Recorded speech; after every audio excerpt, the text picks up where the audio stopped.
गुरुदेव। जय चंद्रदेव। जय निकलेश्वर, जय महाकाल। झारखंड से चल के मैं अभी आया हुआ था बिलासपुर में, और बिलासपुर रेलवे स्टेशन से महज 1 किलोमीटर के दूरी पे सिरगिट्टी से चल के एक मेरे गुरु भाई आए हुए थे हमसे मिलने के लिए। मैं बंटी रजक हूँ। 2 साल पहले मैं गुरु दीक्षा लिया था कोरबा में, मैंने कैलाश तिवारी जी से। बारे में कैसे मालूम चला था और कैसे मतलब आप सदगुरुदेव तक पहुँचे? दीक्षा मतलब कैसे आप प्राप्त किए? 3 साल पहले अपना गुरु भाई लोगों से मुलाकात हुआ था। मुलाकात होते रहते हैं, गुरु जी का चर्चा चलते रहता था। गुरु जी का बर्थडे उड्डे मनाते थे बलनाथ चौक के पास बढ़िया। जी जी। हमारे विश्वकर्मा गुरु जी, विश्वकर्मा गुरु भाई हमारे, उसके माध्यम से हम लोग सब भाई जुड़े हुए हैं यहाँ। छुट्टी के शमशान घाट में मैंने 1 हफ्ता हम लोग बिताए हैं, बालकृष्ण महाराज और मैं। और हाँ, हमारे देखा हुआ था गुरु भाई आपको, मतलब हम लोग देखे, मैं देखा था मतलब आपको। हाँ, मुलाकात हुआ आपसे। त्रिवेणी भवन। हाँ, त्रिवेणी भवन। अब गुरु के समीप कैसा जाया जाए? मैं बोलता हूँ ये गुरु भाई कि गुरु के समीप जी, अब गुरु को कैसा प्राप्त करना चाहिए, वहाँ गुरु तक पहुँचने का कुछ सबको प्राप्त होते रहे।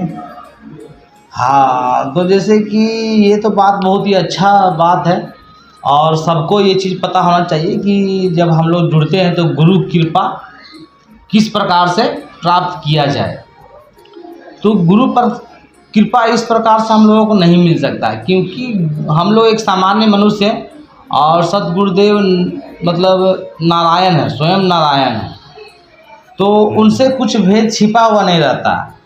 और गुरु कृपा हमें इसलिए नहीं प्राप्त हो पाता कि हमारे जीवन में हमसे कुछ ना कुछ गलतियां हो ही रहा होता है, और हम लोग उस चीज़ को पकड़ने के प्रयास नहीं करते हैं, और अपने ज्ञान चिंतन में हम लोग नहीं रहते हैं।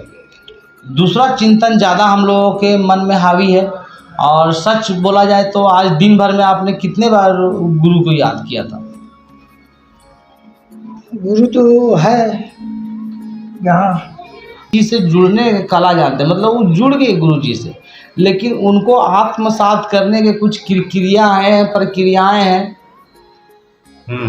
जैसे कि हम लोगों ने जब दीक्षा लिया और डायरेक्ट वैसे कैसे हो सकता है? हाँ, कृपा थोड़ा बहुत है ज़रूर है, लेकिन उस कृपा का तो जैसे कि हम अगर प्राप्त करना चाहते हैं तो गुरु का जो नियम है, गुरु जो चाहते हैं, क्या हम ऐसे कार्य कर रहे हैं? तो वो चीज़ मायने रखता है। जीवन का प्रत्येक ऐसा नहीं कि बहुत बड़े बड़े दीक्षा ले लेने से आपको गुरु कृपा मिलेगा, बिल्कुल नहीं, फिर भी नहीं मिलेगा।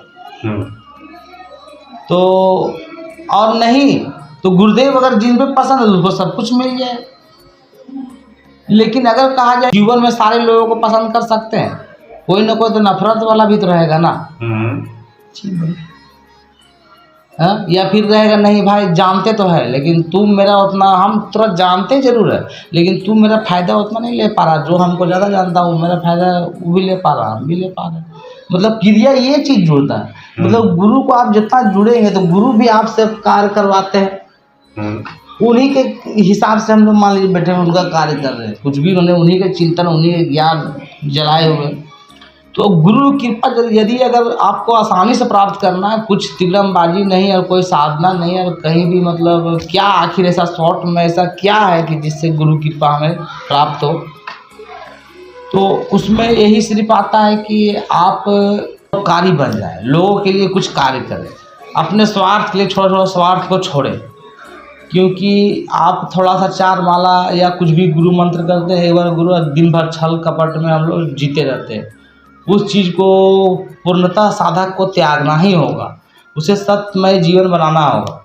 और सत्यमय जीवन बनाने में थोड़ा सा कठिनाई ज़रूर है, लेकिन आप मतलब कई जन्मों का आप कितना क्या पता क्या न क्या पाप किए हुए और कितना न कितना मैल छिपा हुआ है आपका, और आप अभी गुरु के पास गए, दीक्षा लिए और चाहते हैं कि गुरु जी सारा चीज़ ठीक कर दे।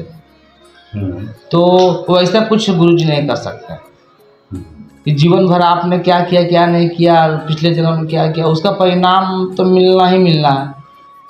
आप शॉर्ट मार के मतलब आए कि गुरुजी मेरा सब कुछ ठीक कर देंगे, नहीं लेकिन गुरुजी बोल रहे हैं कि हम ऐसा शिष्य नहीं बनाना चाहते हैं कि तुम मतलब चापलूसी लेके मेरे पास आओ और हम यही करते फिरे कि जन्मों जन्मांतरों में तेरा पाप है क्या है। तो बात यह होता है कि बहुत सारे लोगों की ये भी बात है कि बहुत सारे सब्सक्राइबर मेरा और बहुत सारे साधक मेरे पास जब कॉल करते हैं वो कहते हैं कि मेरा परेशानियां और बढ़ गई। तो इसका भी मैं आप लोगों को पूरा वीडियो को अंत तक देके मैं इसका भी जानकारी दे देता हूँ कि आखिर क्यों ऐसा होता है। कोई भी गुरु में जैसे कि आप कहीं भी जाएं किसी से मिले तो गुरु चर्चा करे, वो क्या पता क्या चर्चा कर रहा है उससे हमको मतलब नहीं। गुरु को अगर कृपा प्राप्त करना है तो उनका चर्चा तो करना ही होगा। मान लीजिए हम पूजा पाठ नहीं कर पाते हैं, बड़े बड़े साधनाएँ नहीं कर पाते हैं, तो एगो उसमें मंत्र में लिखा हुआ भी है ना कि ना मंत्रो ना जानी गुरुवम शरण्यम गुरुवम शरण्यम। जैसे कि गुरु जी को ये भी बोल रहा, जैसे बहुत सारे लोग तो ये भी है कि उसके पास नहीं है घी, नहीं सामग्री, ना उतना क्या लेगा, उतना लनपन कहाँ से वो मंगाएगा बेचारा, तो क्या उसको गुरु कृपा नहीं मिलेगा। तो आप सीधे गुरु जी हम ना ही मंत्र जानते हैं ना ही तंत्र जानते हैं, अपने आप से मेरे बात करने की कला सीखना होगा। वही कला इनको चल रहा है कुछ दिनों से। जब वो चीज़ सीख लेंगे आप तो अपने आप में चिंतन करना है कि ज़बरदस्ती करने लोग कोई चीज़ को काम नहीं करना है कि काम कहीं और हमको सब्जी लाना है घर के लिए और हम अगरबत्ती ला रहे हैं तो वैसा पूजा करने की ज़रूरत नहीं है। पूजा करने के लिए कोई सामग्री की ज़रूरत भी नहीं है। तो इसलिए इसको भी मैं स्पष्ट करता हूँ कि देवी देवता मांगे धूप गंध और जिबिया मांगे झटका, और जब यमराज आएंगे तो ये सारे देवी देवता घसका, ये सब घसक जाएंगे। आप मतलब कोई आपको एक पल भी रक्षा नहीं कर पाएगा उस समय। वो मतलब समझ रहे कि जितना आप टीका मारे हैं यहाँ वहाँ बहुत, ये देवी, ये फलना, ये पाठा, ये काटना, ये कबूतर, वो सब जैसा करते हैं ना बहुत लोग ये वो, तो ठीक है हम मतलब जीवन भर हमने माता को दिया, जो भी देवी देवता को दिया बलि, तो वो कह रहे हैं देवी देवता मांगे क्या, धूप गंध और जिबिया मांगे झटका। जब हम लोग मंदिर कोई पाठा उठा लेके जाते हैं काट देते हैं, तो काटने से पहले हम लोग क्या करते हैं, हम लोग यही दूसरा फड़ के ग्रुप में रहते हैं जिसमें बलि उली प्रथा हो, तो हम लोग क्या करते हैं, अरे गुरु भाई वहाँ पे कटने वाला एगो बकरा आया हुआ है तो आपको आना है वहाँ, बोले कि नहीं बोले गुरु फल चले चर्चा चलते हैं तो उधर से ही चले कि ठीक है भाई मैं आ रहा हूँ व्यवस्था ले क्या है, तो ये वो यही सब चर्चा में वो चलेगा। तो वो क्या है, और ऊपर से फिर वो अगला वो भी आदमी अपना आदमी को निमंत्रण देगा, मान लीजिए ज़्यादा कर रहा है तो वो आदमी आ क्यों रहा है, क्योंकि जिबिया मांगे झटका। वो जहाँ हम लेके काटे उठे वो नहीं मांगा था, हम लोग आपस में ही मांगे थे, हम लोग आपस में यही से सोच लिया ना वो करने के लिए कि पाठवा खाने आया था। हमको ये बताइए कोई भी कहीं भी किसी के भी घर में या शादी ब्याह में अगर नहीं कटता है तो आदमी बोल देगा कि अच्छा खाना नहीं खिलाया था, ये आनंद नहीं है। तो हमको सच के प्रति जाना है। मतलब अगर सच के प्रति आप नहीं जाएंगे तो कोई व्यवस्था नहीं है कि कोई शक्तियाँ आपका काम नहीं करेगा।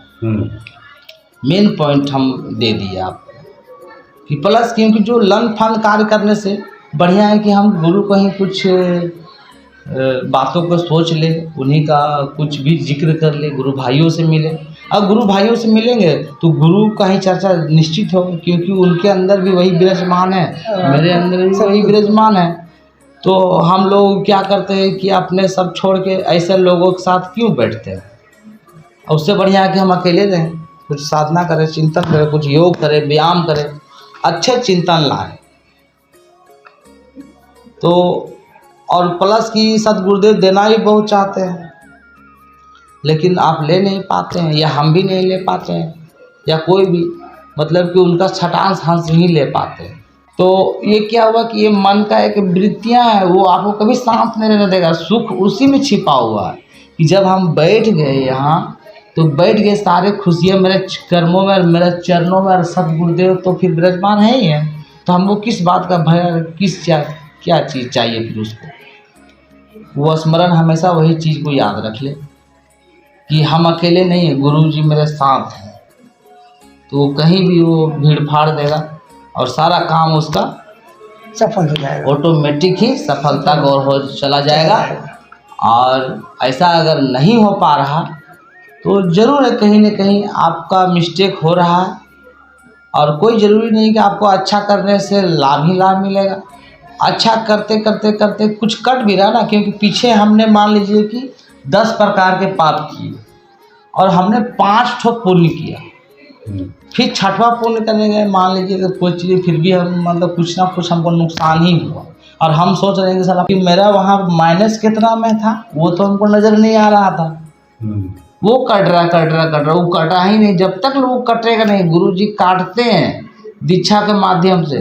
जैसे ही दीक्षा आप लेंगे आपको अनेकों प्रकार की परेशानियां घेर लेगा, इतना परेशानी घेर लेगा कि आप एक वो ठीक करेंगे तो एक मिलेगा। काहे कि वो पूरा जो आपका जीवन का मतलब जितना पाप दोष है वो सीधा जैसा नहीं होता है कि निकालने की प्रक्रिया कर देते हैं कि जो तुमको इसी जन्म में ना उनको मतलब क्लियर कर देना। वो बोले जो नारायण दत्त श्रीमाली जी का जो शिष्य बन गए, जो हाथ पकड़ लिए, तो वो इनको इसी जन्म में वो बोले तुमको हम ले जाएं, अगला जन्म की जरूरत नहीं। इसलिए वो सारा चीज़ को निकाल देते हैं और परेशानी में पटक देते हैं कि उसके बाद ये बच्चा संभलता है कि नहीं, समझ लेते हैं। तो थोड़ा सा जी क्या मुझे गुरु भाई मेरा तो समाधान हो गया।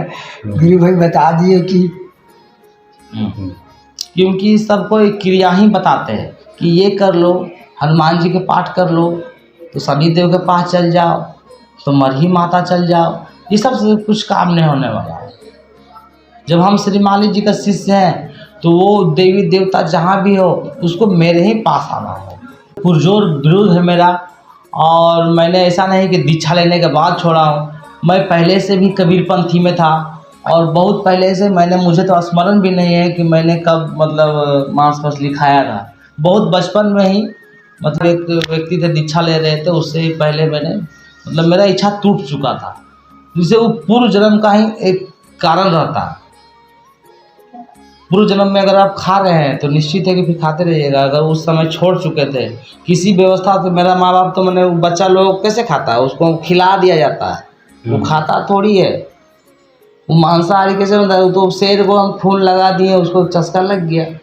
तो हम लोग थोड़ा सा बच्चा बड़ा होता है और घर में बनता है, कहते हैं कि हाँ बाबू तो आज 2 पीस खा लो, आज तो अच्छा खा रहा है, इसको खिला। मैंने और हम लोग ठूस ठूस के खिलाते हैं।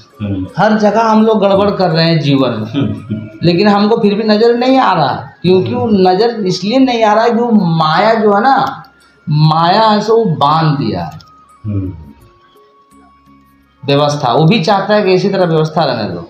कल आप मना करेंगे कि उसको काहे ऐसे कर मत खिला, तो कल फिर झगड़ा हो जाएगा कि खा रहे हैं तो ये बोल रहे हैं लोग। अगला आदमी मतलब घर में ऐसा बात हो, बोले देखो ये बेचारा मांग रहा है तो ये बोल रहा है कि मत दो।